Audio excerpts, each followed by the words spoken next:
Hi, it's me, Kaity. And me, Adriane. And you're listening to KindlED, a podcast where we dig into the science behind building relationships and environments that help kids unlock their full potential and become empowered learners. Together, we'll discover evidence-based tools and methods that will empower you to kindle the curiosity, motivation, and well-being of the young people in your life.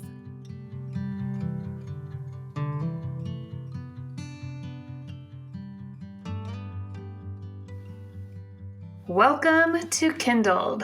Kaity, I am so excited to talk about the nervous system today. I love reading about this topic, talking about this topic, implementing. It has been so transformative and life-changing in my life, my kids' life. I just cannot wait to talk to Debra today. Yes, we're so excited. Today we're talking to Debra Em Wilson. She is a reading specialist and the founder of School Moves. She's taught at the college, high school, and elementary levels. For over 20 years, she has consulted with school districts, focusing on collaboration between support staff and teachers. She's the author of numerous books and instructional materials integrating neuroscience and neurodevelopmental activities into academics. Her latest additions are two books published by Norton, The Polyvagal Path to Joyful Learning, Transforming Classrooms One Nervous System at a Time, and The Polyvagal Backpack, Classroom Activities for Focused Joyful Learning. Debra's experience as a mother of a child with a constellation of challenges enhances her understanding of children who learn differently and thrive best in environments that support their learning strengths. We're so excited for this conversation. Let's get to it. Debra Em Wilson, we are so excited to have you on the KindlED Podcast, and we can't wait to hear about all the work that you've been doing, especially for educators and learners in the classroom. So we would love for you to tell us a little bit more about who you are. Like, give us, some of your background. How did you come to the work you're currently doing in education? And what would you say is your big why? Well, I've been in education for 35 years. I started as a high school biology teacher, and then I turned into a reading specialist, went back to school and got my master's in clinical reading because half my biology students couldn't read their textbooks. And then from there, I've always worked with students, the struggling readers. They're my favorite students to work with because there's so much potential with those students. And then I did that for about 13 years.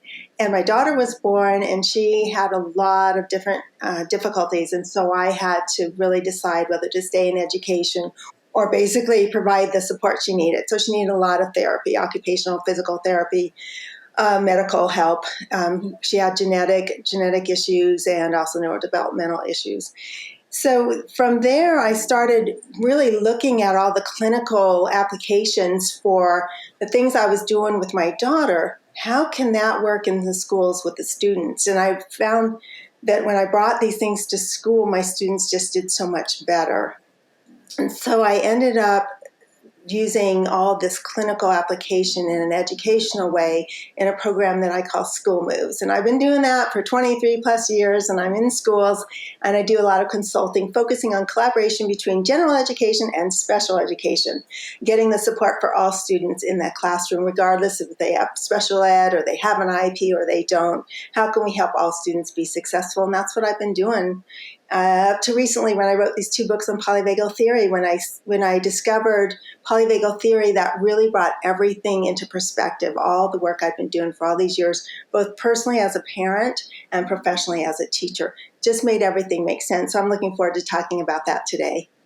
Us too. And so did you set out to write a book, or how'd you get into writing the book? I'm so fascinated about that. I did not. And it's very difficult to get a book published, even to get a book deal these days. I interviewed Deb Dana. She is the polyvagal guru for the mental health profession. She took Dr. Porges' work and brought it into the mental health field in a way that was really accessible for therapists. I interviewed her on my monthly Crowdcast show. And when I interviewed her, I just loved everything about what she was saying. And so we started talking, and I asked, well, who's bringing this into education? And there are some people that are bringing it into education, but not quite with the lens of the teacher. And so there's some counselors and therapists that are in education, but I'm the teacher voice and the teacher lens. And so she asked if I'd be interested in translating it into more of with a using a teacher lens. She introduced me to her editor, and her editor introduced me to the education editor. I had to write a chapter and get that all approved. And one thing led to another. I wasn't really the expert like you would think. Like, I know everything there is to know. So when I started writing the book, I went on a journey. It was so interesting. I met once a week with a social worker friend of mine, the NRA, because there's so much to this and it's so complex. And how do we translate this into a classroom of 30 students? And so we met each week and we could really see the differences in our perspectives. And my hope was in writing the book that I would maintain that teacher lens, that I would bring it in a way that's doable in classrooms, that teachers don't feel like, oh, now I have to do this. Now we have to do polyvagal. We're doing trauma-informed and we're doing all this other stuff. Now there's another thing. So I kept saying throughout the book, this is not a curriculum. It's a conversation. And it's a way of life. And that's what I kind of got from reading your book too, is this is just a way of being. It's not one more thing we have to do. It's like without it and without this awareness, it's really hard to be, especially in the classroom with all of these learners who are, which we'll get to later, but trying to pull you down the ladder. Yes, definitely. And it's, I think, so helpful for everyone. And even though it says the book title is about in the classroom, it's in life. So I'm glad you brought that up. It's just great information for all of us. Yes. Absolutely. So the book is called The Polyvagal Path to Joyful Learning, which I love. So what does polyvagal mean for our listeners that have never even heard that word before? Take us through it. I know it's a complicated title. I wanted the title, The Joyful Messiness of Classrooms, but that didn't go. That was what I was, because it had to be polyvagal so that when you Google it, it followed in with Deb Dana's work and Dr. Porges' work. The polyvagal is referring to the vagus nerve and the two branches, poly meaning, many, and vagal referring to the vagus nerve. And it's part of the autonomic nervous system. And we'll be talking more in depth about that. That's where polyvagal comes from. So can you explain the ladder analogy to help our listeners better understand the different states of the autonomic nervous system and maybe break down what the autonomic nervous system is as well? And then I know Deb Dana has a book called Befriending Your Nervous System. So how can people befriend it too once they are aware that they have this vagus nerve and this nervous system running throughout their body? Well, let's just have everybody check in, like who's ever watching. If you're watching right now, check in with yourself. And the way I have you do that is you put one hand on your heart and the other hand on your stomach, or belly, whatever you want to call it, and just be still for a moment.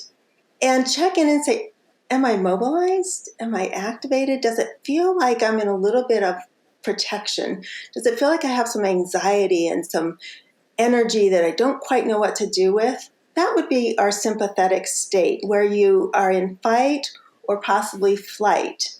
And then if that doesn't get you out of danger, then you tend to go into dorsal vagal shutdown. So let's check in and say, are you in a place where you might be feeling sad or a little bit depressed or feeling like what you do doesn't matter?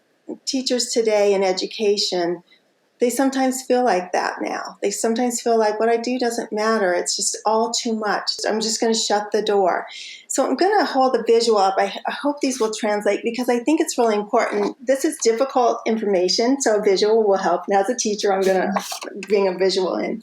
Ventral vagal is a top, Deb Dana uses a ladder analogy, okay, this ladder. So if we're at the top of the ladder, we can stand on that rung and see all around us. We can see possibilities. We can be hopeful. It's not always bliss. People think, we're in this blissful, peaceful place and calmness. It's a place where there can be a lot going on in your life. A lot going on in your classroom, but you're able to say, oh, whatever's coming at me, I'm able to work it through. I know this too shall pass. You have this experience of I can check in with myself and know where I'm at. Keep one foot in ventral vagal all the time. Keep one foot in ventral. And so that's what we're trying to do. So when you think of ventral, I think of a heart and a vent. So it's a heart-centered place, and it's ventral is in the word.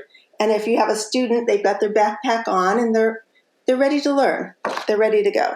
If they start feeling like they're unsafe and they're a little bit disconnected from people, there's some threat that's come in. The nervous system is always picking up looking around, a little surveillance system. Am I safe in this situation or not? So if there's some threat of danger, the student might go into, or we might go into sympathetic, fight or flight. And most people know sympathetic. But where they get confused is, we can't be sympathetic and sympathetic, so why is it named that?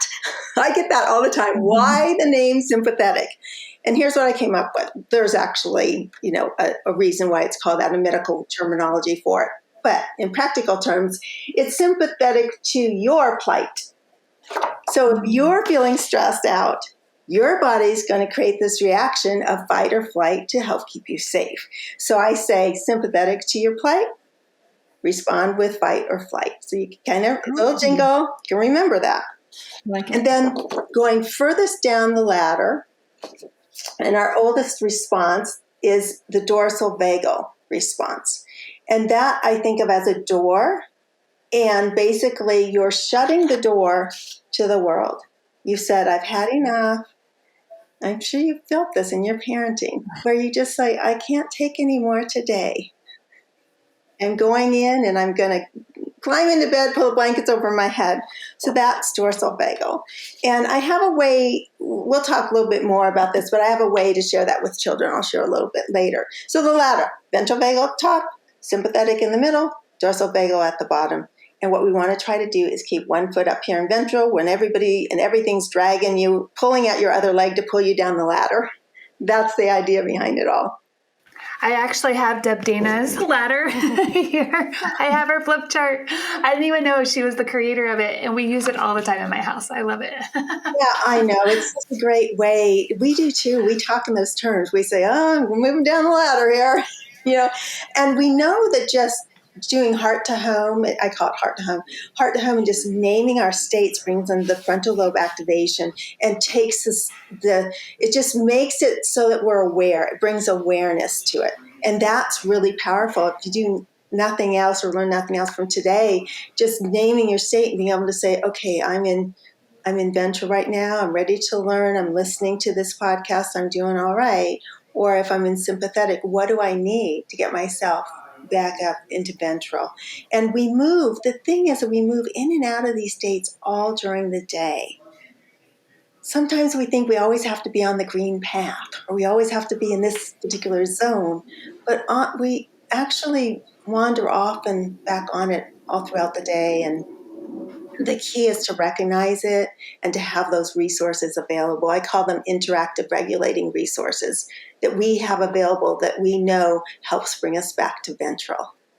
So can we tie that really quick back into the brain? We've talked a little bit about prefrontal cortex activation and things on past episodes. So when you're in a ventral state, how does that, like you mentioned the frontal lobe, like is there a connection there? Do you need to be in ventral to really have that activation? It's very difficult to have all your reasoning and organization and problem solving skills online when you're in sympathetic or dorsal vagal shutdown. It's difficult. So the best way, if we can keep our students with that at least 1 foot in ventral, they're not going to always be. I think that's the challenge in our schools today. The expectation's kind of high for us adults. We're expected to always maintain this perfectly ventral calm, but when we're activated and something's happened, it's okay for us to say, "Whoa, that I felt a little bit of sympathetic activation there," and that can be regulation even when you're going into dysregulation, as long as you can see it and name it, and then do something that helps you get back to ventral. The expectations sometimes I think are a little unrealistic. We're all going to walk around perfectly calm and in this regulated state 24/7. It just doesn't really happen. Yeah, absolutely. So can you help us understand what a narrative is and how that plays into nervous system activation? Yes, when I was writing the book, I noticed something. As a teacher, I'm really into the brain. And I noticed that polyvagal was all about this nervous system. And I'm thinking, but where's the brain in all this? And how is this all connecting? I mean, there's the physical way of how it's connecting at the brainstem, but I was looking at all that I knew about growth mindsets and cognitive flow theory. And we teachers, we like the brain, we're into it. And when I would talk to people about the expression that story follows state, some of my colleagues would say, I don't know about that, because sometimes I think something in my head and then I start creating this whole activation of my nervous system. So it became a chicken and egg argument. And I know that the polyvagal people really feel strongly that everything starts in the autonomic nervous system, and that could be completely accurate. However, for those of us who tend to like the brain and our minds, I felt like in the book I needed to connect the two more. So I came up with this cognitive behavior loop, so this cognitive autonomic nervous system loop, because it's bidirectional. Dr. Porges will say that it's a bidirectional loop. So we can think some things and create the nervous system response, and the nervous system response can also create our stories. And what happens is the nervous system is looking to figure out and make sense of what it's feeling. So if I'm starting to get really anxious about something, my brain, my mind's going to start saying, oh, you're anxious because of X, Y, or Z is happening. You send an email off, you don't get it back, it's kind of charged, and you start feeling that anxiety around it, right? You start going, should I even have sent that? And oh my gosh, and you're waiting and waiting. And finally you hear, and it just turns out they're on vacation for a week. And then they get back to you. And meanwhile, you've created this whole sympathetic nervous energy response because of the story your mind has told you.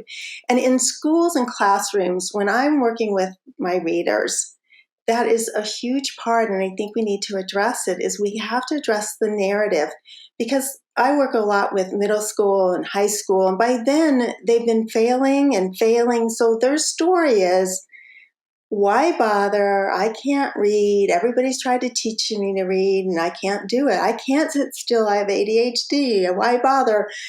The stories that they tell themselves is pretty strong.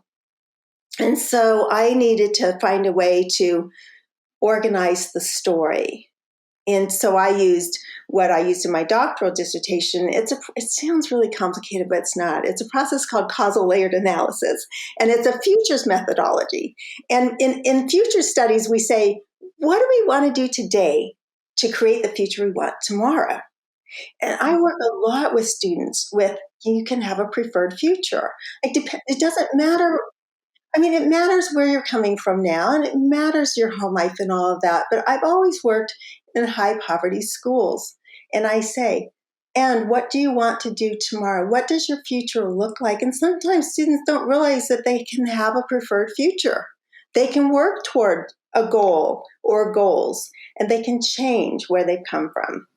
Yeah, every micro school, like the first day or 2 or 3 days, we'll do what's called the Future Me activity, where we make some sort of like a drawing or a vision board or a sculpture or something like that about what that future for them looks like, to try to tie their daily activities into that preferred future. And I really love that phrase. Thank you for sharing that with us, the preferred future, because it's like, you don't control the future. There's going to be lots of things that happen, but it's okay for you to have this hope, right? And a lot of our motivation and drive and how much effort we're willing to put into our learning really is determined by how likely we think that preferred outcome is, and if it's tied to our efforts. So we're in complete alignment. Yeah, that's brilliant. And you're creating little futurists out of the students too. Mm-hmm. And they're starting to realize that they do have some say in what's going to go on in their future, even with the randomness of future. And for them to understand their future, they have to understand, what are their myths? What are their beliefs and their assumptions? So an interesting thing that you could add is, if you're working on myths, or metaphor, you can say, what's your metaphor for your future? What is it that like when I'm doing collaboration workshops, a lot of times the metaphor would be something like, it's like pushing water uphill, like to get everybody with time constraints in the same room to talk about something.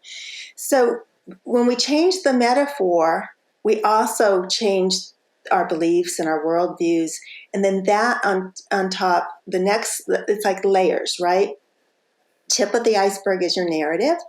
And then as you move down, how does your system support or limit your narrative? So in what you're doing in your micro schools, you've developed this wonderful system that's supporting their narrative. If their narrative is, I love learning, I love coming to school, whatever, your system's supporting that, right, in all that you're doing.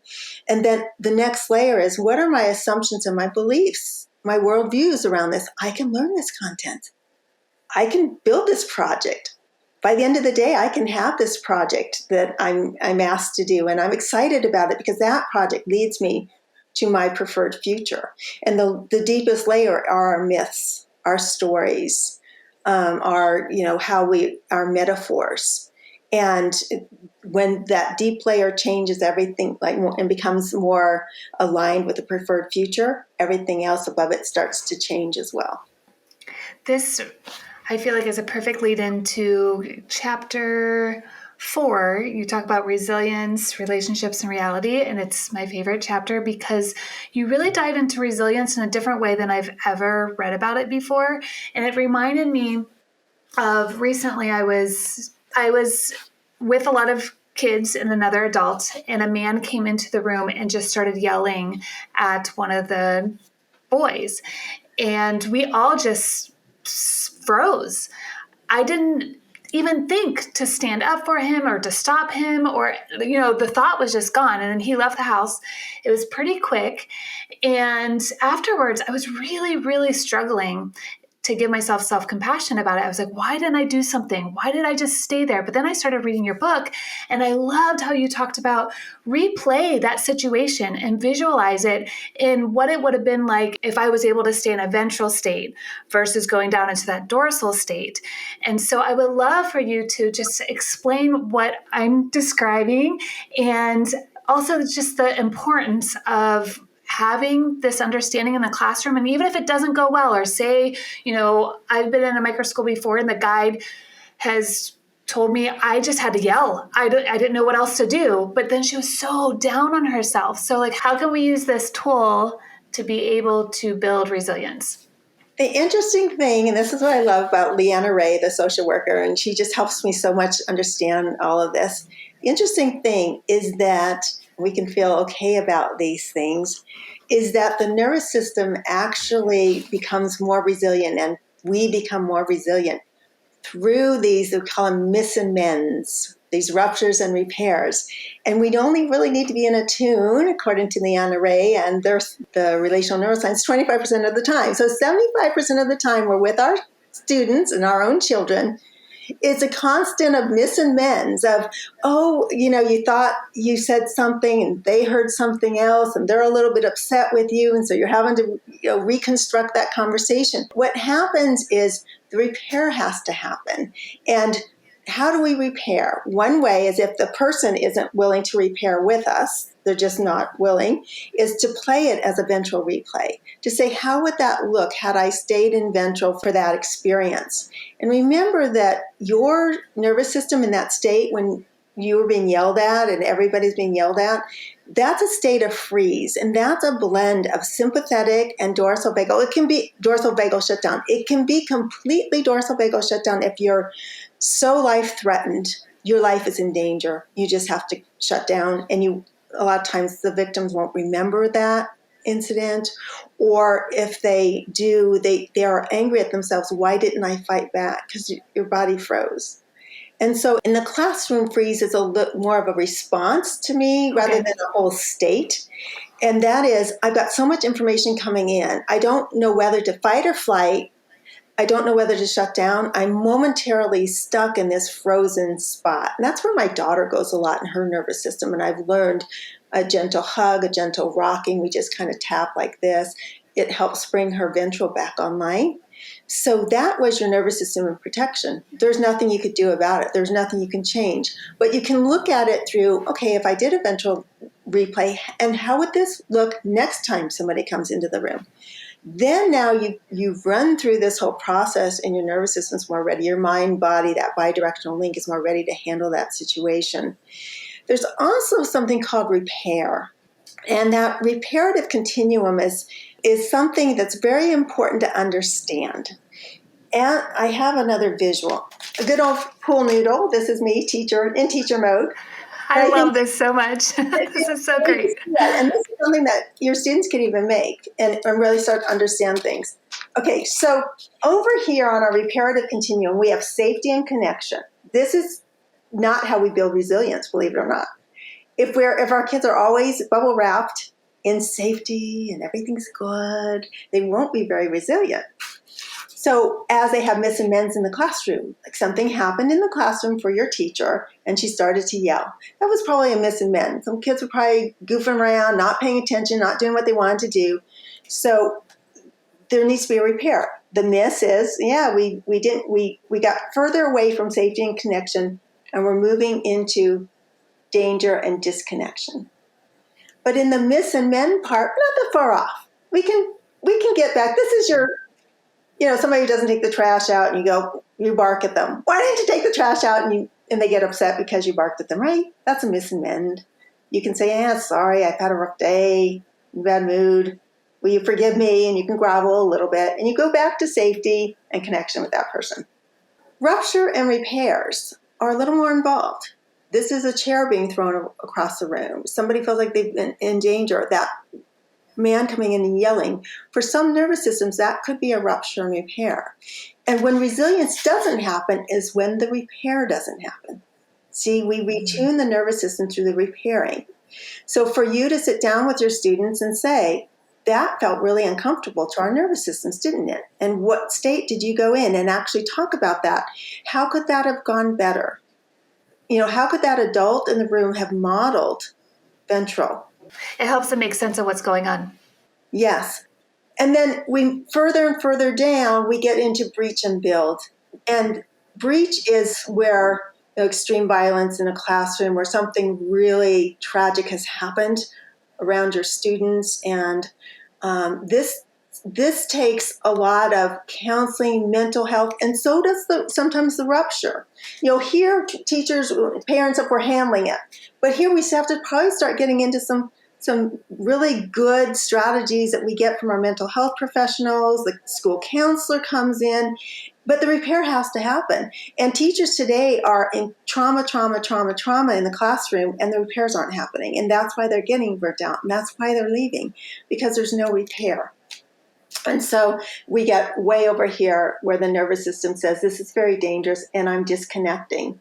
So our view from ventral vagal is one of possibility. People are friendly. We can figure this out together. It's not necessarily perfect, but we can figure it out together. And as we move down that continuum, we get more disconnected from those people that we love.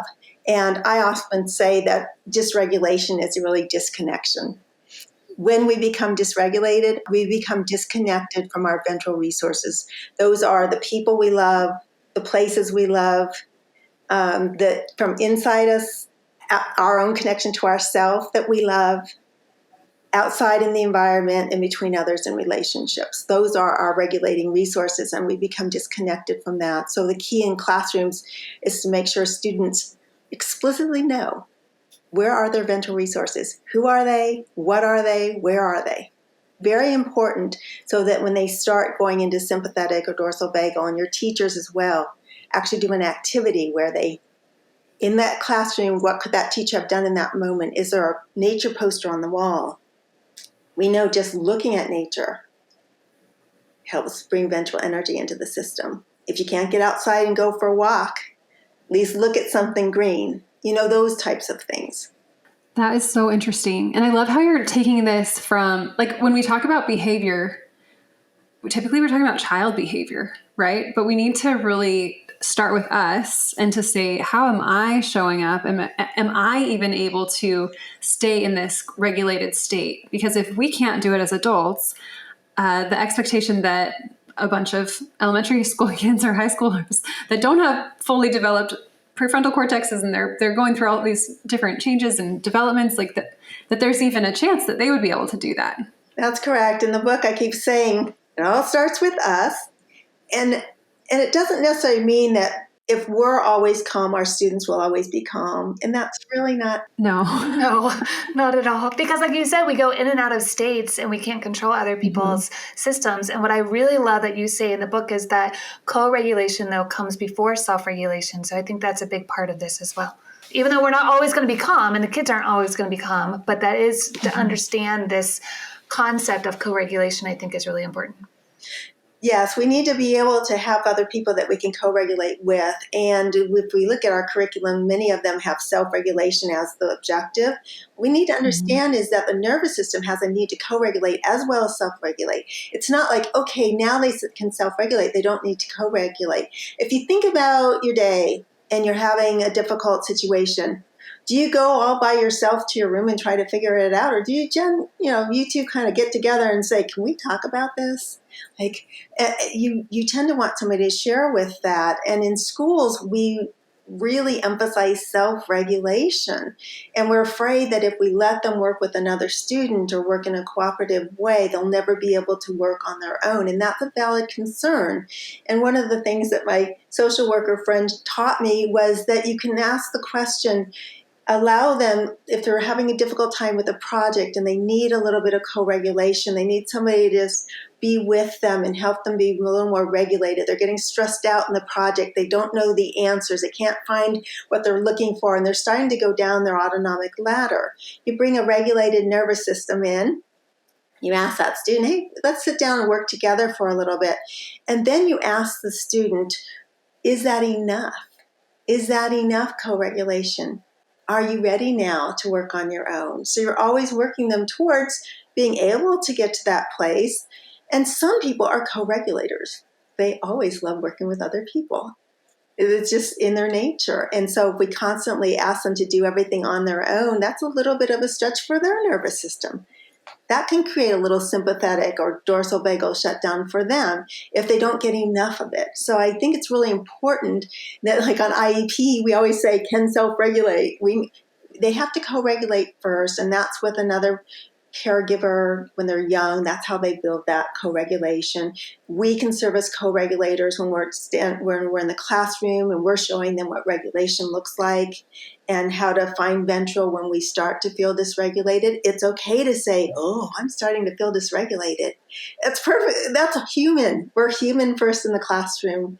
We're not going to be these perfect little all the time. It's just, we're not going to be perfect little teachers all the time. It's just not going to happen. Or as you use the term guides, it's just not going to happen. We're going to all have rough days. And naming it, modeling it, and saying, so what am I going to do? I'm having a rough day here. And the students could even say, ask the students, what could I do right now? Modeling that. And I love modeling it in stories. So if you're reading a story, I just read this book. I love Temple Grandin's book, I Am Temple. And it's all about her story. And it's kind of a graphic novel. It was a graphic book. You can see her nervous system states as she's going through all of these things when her mom drops her off at the school and she's all alone and her mom's like, Temple, you got to figure this out, right? And you can see how when she goes underneath her couch cushion for comfort, where her nervous system is. So I would like to see us, as we're reading stories, like how do we bring this to our students? I think that it's much harder to recognize our own states. It's easier to recognize other people's. And in stories, in movies, in TV, like you never look at it the same once you understand this. I'll be watching a movie and say, oh boy, that person's really unsympathetic, or that person's gone into dorsal vagal shutdown. You can do the same in a story. So if you're reading a book together, you can ask the students, how safe does this character feel? What happened when the character felt unsafe? Now, what did the character do? If there's a rupture or there's a miss and mend, how did the characters repair this? It's wonderful to teach through literacy. I'm a reading specialist, so I'm really into that. And asking them to start really looking at their characters in depth. And that will carry over to their own lives. I think it's really important. Yeah, that's a really great point. So in the book, you talk about looking at behavior through this lens of safety, which you've just mentioned. So how can we help ourselves and other adults kind of shift their paradigm from a behavioralism approach into like viewing a child's behavior from this polyvagal framework? I think beginning with the nervous system states, understanding them, and there are blended states. We don't have time to get into that today. There's the blended states of play and quietly still. However, being able to recognize the three main states we're in and then how that is activated when we're doing certain behaviors. So it's not always easy for a child when they're in the full-blown moment to be able to say where I am. One of the things that I'm trying out is using some sign language when they don't have the verbal ability at that time. Are you in ventral? Well, obviously not if they're in that state, but is it sympathetic fight, flight, or are you in shutdown? You can probably see it, but to get them to start to register, I'm sympathetic. Okay, you're in sympathetic. Where do we go from here? What do you know that you have around you that can help you with this? And so for Shalia and myself, we have already, I call it the Ventral Vagal, it's kind of her operating manual.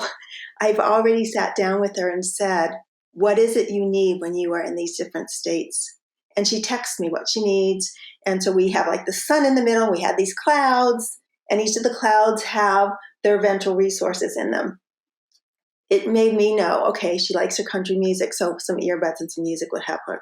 She needs a hug. She's very much a tactile kind of child, so young adult, so she needs a hug. I mean, there's these things, so I know we're not guessing in the moment. It's preemptive, like, oh, okay, what do we already have? We've already talked this through when we were calm. We've talked it through, so we know. And is it going to be perfect all the time? Absolutely not, of course not. But it's a starting point, right? It's a starting reference point to looking at behavior through nervous system states. Is it mobilized? Is it energized? Is it behavior? Or is it just shut down, curled up in the ball, I use puppets too are great. Like I asked my daughter what her favorite animal is and what would be ventral for her, and she said a rabbit. So I have like a little puppet. So it's a rabbit, ready to learn. And then we figured out that a raccoon is kind of the fight or flight. Like raccoons can be they can be a little testy, and they run if they're scared. So we've got the raccoon. And then, of course, what would you say would be a dorsal vagal? What animal? A sloth. Like a turtle in its shell. What was that? I said a sloth. A sloth could be, yes. I said turtle in its shell. Yeah, turtle. Katie's the winner. Well, sloth is too. My daughter gets very slow when she gets into that state. So how do we bring the turtle out of the shell? You don't shake it. You can't knock on it. You can't force dorsal vagal and coming out. It's a slow process. It's a gentle process. Mm-hmm. So sometimes for some of the students, you can ask them or your own children, what's your animal? And then you can say, are you a raccoon right now? And when I just did this webinar, it was funny. I did a poll, and it was a lot of teachers and therapists and everybody on the call, and I said, where are you right now? And instead of using ventral vagal, sympathetic, dorsal vagal, half of them use the terms, which we want to use those terms so we can have a universal language. But a lot of them said, I'm a rabbit, I'm a raccoon, I'm a turtle. So they kind of resonated with that. And you can do seasons. You can do I'm sunshine, it's stormy, I'm cloudy and foggy. So children, in book 2, the Polyvagal Backpack, there's a lot of activities where they can make different kinds of looking up pictures and make, here's my ventral state, here's my sympathetic state, what pictures align. There's a lot of different activities like that we can do for children to get them to tune in to understand their nervous system states. But I think that's why I wrote the books. It's the start of it all. It's like, okay, it all starts with the nervous system. So no matter what program we use, whether it's an alert program or zones of regulation or beyond behaviors or whatever program we use, it all starts with where are we in our nervous system state, and that will help us know what do we need next to return back to ventral. This is all just reminding me of something that I did with my kids like years ago. I had 3 little kids, and I think I was pregnant with my 4th. And so I was very overwhelmed. Yes. And I didn't have this language or any of these tools back then, which I wish I did, but I came up with this little analogy where I had a bunch of cups, and each child had a different size cup, and we were pouring the same amount of water into each cup, saying like, oh, like this amount of water feels good for you, but it overflows mommy's cup. Or like, I'm feeling very like I need to go in my room. I'm not going to be able to be my best self. I was trying to find words for like, I'm in my sympathetic or dorsal state, but I didn't have any of those words.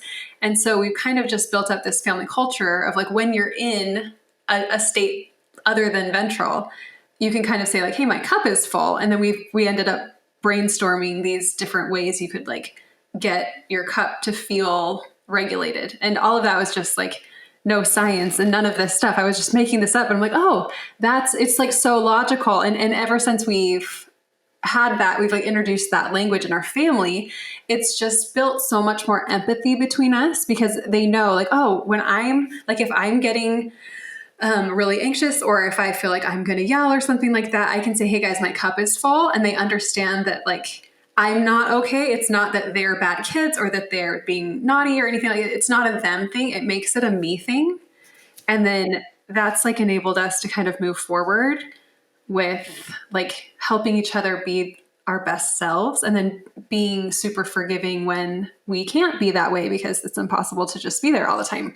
That's a great way to explain it. It's easy. And another thing that I've been learning with the social work field is that you can say a part of me is overwhelmed.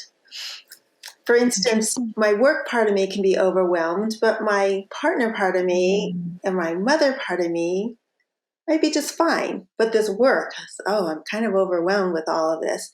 And I like that idea of saying a part of me instead of it's all of me. It's, and even with our students, it looks like a part of you. Going out and playing on the playground and connecting with the friends isn't overwhelmed for them, isn't an overwhelming experience. But maybe that project or that whatever they're working on, that might be that part of them that feels overwhelmed. And then it's not like kind of an all or nothing. I'm totally overwhelmed or, this part of me. And I think it helps to say, if that part of you is, what can we do to take some of the water out of that cup? Mm-hmm. I always said life is like, we have pieces of pie, right? And I love all my slices, but I just don't want to eat the pie all together at once, right? Yes, I love that phrasing so much because we want to stay away from labels of like, I am this thing. I am frustrated. I am angry. Like I feel frustration. A part of me is feeling frustrated or a part of me is feeling overwhelmed. I love that because it doesn't replace who you are, your whole person, with this thing that is negative, right? But we can still make space for those negative things that happen inside us while we hold on to the parts of us that are totally regulated. There's a modality in therapy called parts work and interfamily systems, and that's what they really work on. So I love this language because I do parts work in therapy right now, and it's been so helpful because I would come to my therapist and say, okay, I have these two parts of me, and I know I'm very aware that they are battling each other. I don't know what to do with it. So she helped me really understand, okay, well, what do these two parts mean? And just by understanding that, they stopped battling each other, and she helped me understand there was like this unbalance between the two. So if we start that language when kids are younger and they already understand as they get older and become a full-grown adult with a fully developed brain, I have different parts of me. I absolutely love that you use that language with learners and with kids. That's good old Leanna Ray, my social worker friend. She's so good at, as a teacher, I would say, we're so overwhelmed in the profession. Well, a part of you is overwhelmed in the education profession. And that's how we tap into our ventral resources with the parts that aren't overwhelmed are our ventral resources inside of us and, outside in the environment and between others in our relationships. I call it the IOB formula. Inside, and this is from Deb Dana's work. So inside ourselves, what can we do to find regulating resources, whether it's just a hand on the heart and saying heart to home and naming those states or thinking about those people we love, whatever we can do it's kind of on our own, right? And then in our environment, where do we need to go? For me, it's swimming. I have a saltwater pool and I love swimming. As soon as I go in, I can see my worries and stress just go into the water. The water says, I've got you. The water says, I'm surrounding you with love, compassion. I've got you. Just let it all go. And I literally can feel my body relax. So that's aware for me in the environment. In classrooms, it can be things that reduce cognitive load, whether it be Post-its or marker boards or whatever the tools that help them and the space they need to learn in. How's their space set up that makes them stay in ventral. And then between others, who do they have in the classroom that's a regulating resource for them? Who do you have that you can go to that is a regulating resource when you're needing someone in ventral and you're not? Who helps to regulate you? Who helps bring safety on board? Who helps you reconnect with yourself and with others? I love the inside outside between that Dana came up with. I call it interactive resources because we never really regulate alone, right? We're always regulating from inside ourselves, outside in the environment with others. We just are. And if we can really look at what are those resources and explicitly state them, find them, know them, that's a real key to all of this. So it sounds like there's a fair amount of pre-work that you want to do to set yourself and your students up for success. Like if you just walk into the classroom tomorrow having just learned this and there's behavior or you feel like triggered or angry or something, you can't suddenly just solve the problems of the moment with these tools if you haven't found your own ventral tools beforehand or like talk to your students about this. So how would you recommend implementing this in a classroom or learning environment or home? Like what's the first step? I always wanted to integrate with what you're already doing. I like to think of all of this polyvagal work as not another curriculum that somebody's going to publish. And so now we have another curriculum where the kids sit and do all this. It's a conversation. So you just include it. You just start as a conversation in your family. When I started learning this, Robert was, ventral, vagal, dorsal. Now he's using it all the time. First he was like, oh boy. My son was, oh boy. And now I hear them using that language. They know it. They see it. They see when they're moving up and down their autonomic ladder. And I think the same in the classroom. You don't go in and go, okay, today we're doing polyvagal theory, everybody. We're all going to talk about resilience and reparative continuum. And that's what we tend to do in education, right? We find something and then we're going to throw this curriculum at everybody when everybody's stressed out and they have no time. So you just kind of weave it in. You just like dabble. You tickle your toes a little bit, right? And you start to model and say, hey, I learned about this thing about our nervous systems. And you start to model it. You model it in the story you're reading with the students. You're teaching a concept and everybody's shaking, scratching their head and you can tell. You're looking at them, they all don't get this concept. And you say, wow, whew. That's feeling a little dysregulating, isn't it? Like, what can we do now? What do you need to work in partners? What can we do in the environment to help this be less dysregulating for you so you're supported and you feel safe in not understanding this concept? That's okay. None of us understand it. When I was writing the polyvagal book, I kept thinking, but I'm not the expert. Why did Norton ask me to write it? Well, I've been doing polyvagal in my own way for 23 years in the classroom, but I didn't know the language.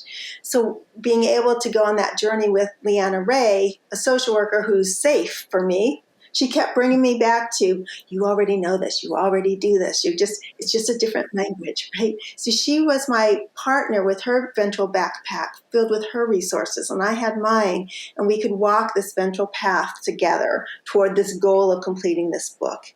And with the idea, and I said, what if I'm wrong? What if I've got something wrong? What if there's a paragraph that isn't quite right? And she said, it's a conversation, and like all conversations, it morphs and grows and changes with our experiences. I put this book out there. It's just an introductory conversation. It's going to grow. People are going to change. They're going to innovate. It's going to become better and better over time. For right now, I say, let's just start the conversation like we're doing right here today. Let's just start the conversation, see where it goes.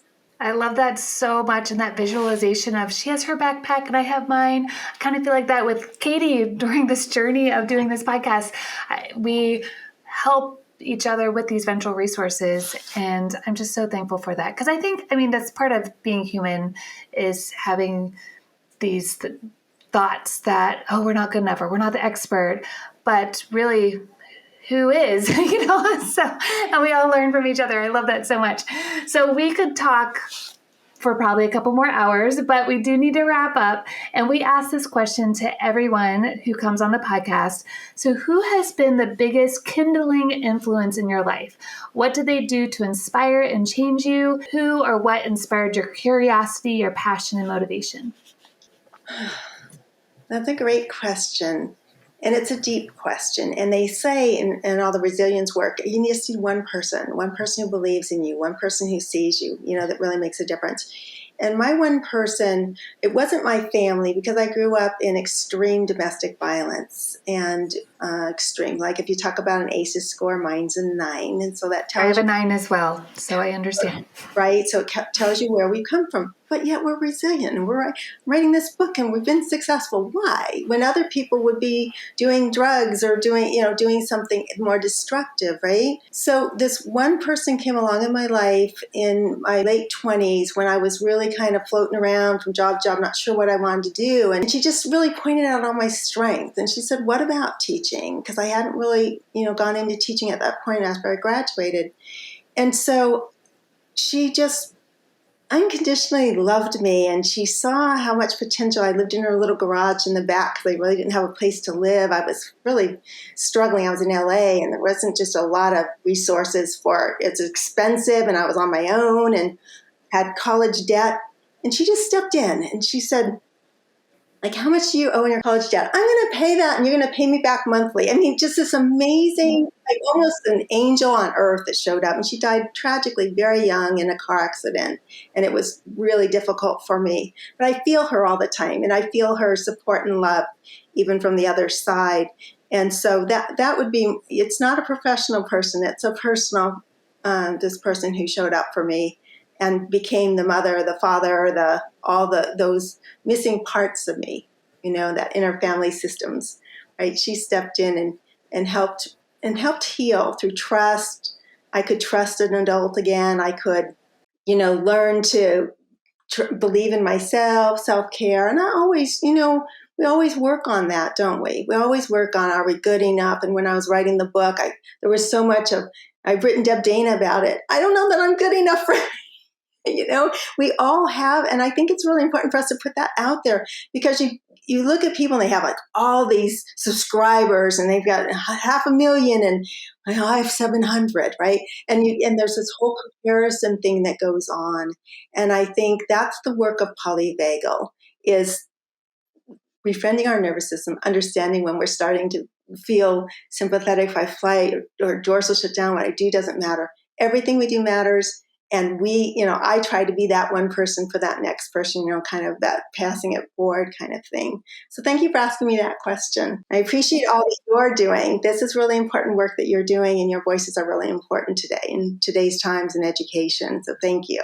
Thank you for having me on. We thank you so much for coming on, and I really would love to have you on again in the future. I'd love that. So that's it for today. We hope you enjoyed this episode of KindlED.